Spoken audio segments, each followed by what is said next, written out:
Oi gente, tudo bem? Eu sou a Ana Lu e eu li Middlesex, do Jeffrey Eugenides.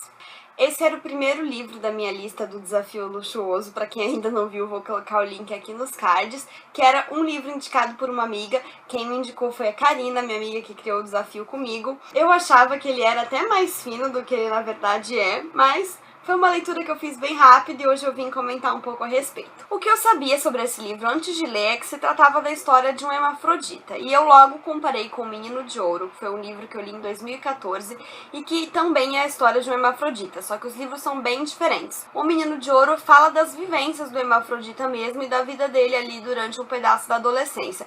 O Middlesex é completamente diferente, na verdade é uma trama de família e eu fui pega muito de surpresa porque eu não imaginava que seria assim. O Jeffrey Eugenides provou mais uma vez que ele tem um pezinho lá na biologia, assim como em A Trama do Casamento, onde ele faz discussões biológicas, quem leu sabe do que eu tô falando. Nesse livro aqui ele foca muito na biologia também, porque na verdade ele quer analisar o histórico de uma mutação que vai sendo carregada pela família. Quem narra a história é o Cal, que é o personagem hermafrodita, e ele começa dizendo que ele nasceu duas vezes, quando ele nasceu uma bebezinha e quando ele se descobriu um homem, né? E então já começa com essa informação e aí ele vai analisar, ele vai contar a história da família dele para tentar explicar como que esse gene chegou até ele. Então, o livro 1, ele vai narrar o começo da história, a gente começa a entrar em contato com os avós dele, que são gregos, mas estão morando na Turquia e, na verdade, estão fugindo da Turquia por causa da guerra. Então, de cara, já é um começo bem conturbado, assim, bem tenso. A gente é apresentado a história dos avós e já tem toda essa treta e, enfim, o livro 2 começa quando eles chegam nos Estados Unidos, né? Eles estão fugindo da Turquia para os Estados Unidos e no livro 2 eles chegam.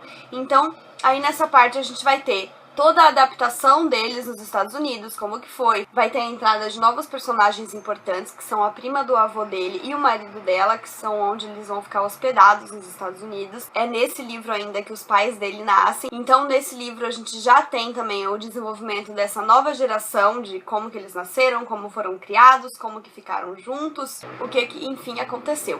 Ainda nesse livro tem duas passagens que eu acho muito importantes, que uma fala sobre a crise de 29, né, a Grande Depressão de 29 nos Estados Unidos, e foi assim uma passagem muito rápida do livro, deve ter 2 páginas, mas foi muito intenso, porque ele descreveu com uma precisão, assim, o cenário de fome, de tristeza, o que aconteceu com os ricos, com o pessoal da classe média que ficou mais pobre, com o pessoal que já era pobre.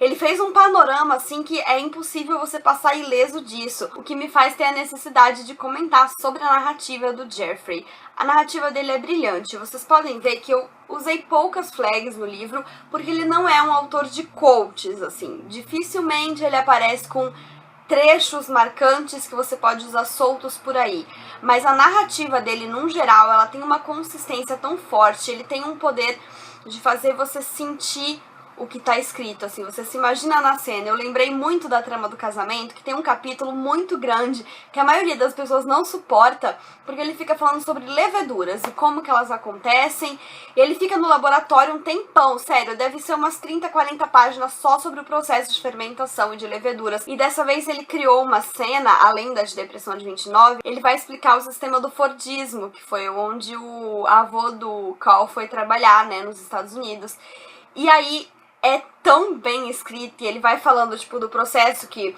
um parafusava, o outro fazendo não sei o que, outro fazendo não sei o que, só que ele vai repetindo, assim, é uma página inteira só explicando como funcionava, e você se sente ali no meio martelando e participando do processo, sabe? É esse tipo de narrativa.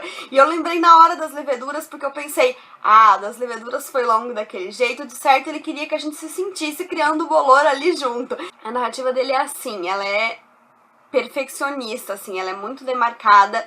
Eu já li os 3 livros que ele escreveu e eu quero mais, Jeffrey. Por favor, escreva. Mas enfim, isso foi um adendo. Voltando aqui para a cronologia da história, no livro 3, o Cal nasce, né? Então ele nasce Calliope, na verdade, é a nenenzinha.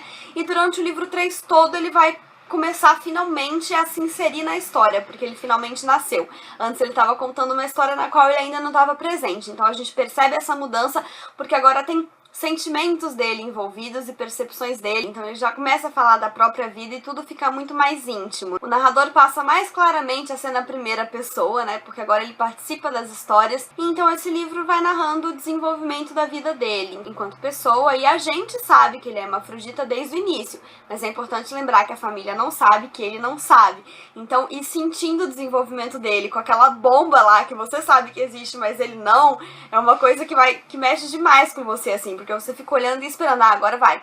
Agora vai. Isso aí tá esquisito, poxa, como é que eles não descobriram? E você vai acompanhando, assim. Ele fica adolescente, ele tem a primeira paixão e as coisas vão acontecendo e aí? Isso, onde vai entrar? Então chegamos ao livro 4, que é onde começa a descoberta. No final do capítulo 3 acontece um fato na vida dele que acaba colocando ele em contato com outros médicos que por fim descobrem que tem algo esquisito ali. E nesse quarto livro, no início dele, a gente vai acompanhar o início desses momentos e todas as dúvidas que gerou e os momentos de negação, e essa parte é emocionalmente muito forte. Enfim, o livro 4 ele vai ser cronológico por muito tempo, ele vai contar tudo o que aconteceu perto da descoberta dele, como tudo se desenrolou, até chegar no final, que são mesmo os dias de hoje pra ele, né? Ele tá contando a história com 40 anos, então ele faz percepções ali pelo tempo em que ele descobriu e depois dá um salto pros dias de hoje na vida dele pra comentar como que,